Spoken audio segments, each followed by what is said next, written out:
नमस्कार, मी पंजाब डक. आज आहे 7 ऑगस्ट 2026 आणि मी आलोय पारनेर कॉलेज या ठिकाणी शेतकरी चर्चासत्र कॉलेजमध्ये आयोजित केलं होतं.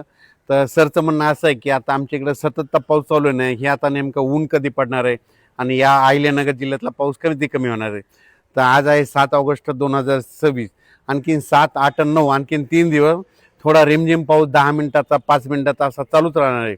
9 तारखेच्या नंतर चांगलं कडक ऊन पडणार आहे, सूर्यदर्शन होणार आहे, म्हणून हा अंदाज लक्षात यायचा. त्याच्यानंतर 15 ऑगस्टच्या नंतर पाऊस येणार आहे. आणि विशेष म्हणजे हे पारनेर म्हणजे अहिल्यानगर जिल्ह्यामध्ये असल्यामुळं तर अहिल्यानगर जिल्ह्यातल्या सर्व शेतकऱ्याला सांगू इच्छितो की तुमच्याकडं सप्टेंबर आणि ऑक्टोबरचा परतीचा पाऊस माझा खूप पडणार आहे.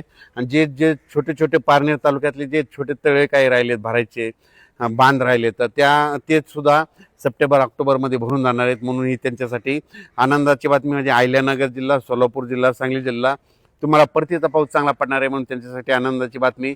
पण आता उद्यापासून म्हणजे 8 ऑगस्टपासून हवामान कोरडं होत जाणार आहे, म्हणून हा अंदाज शेतकऱ्यांना लक्षात घ्यायचा आणि आपण आपलं शेतीची कामे करण्यास हरकत नाही.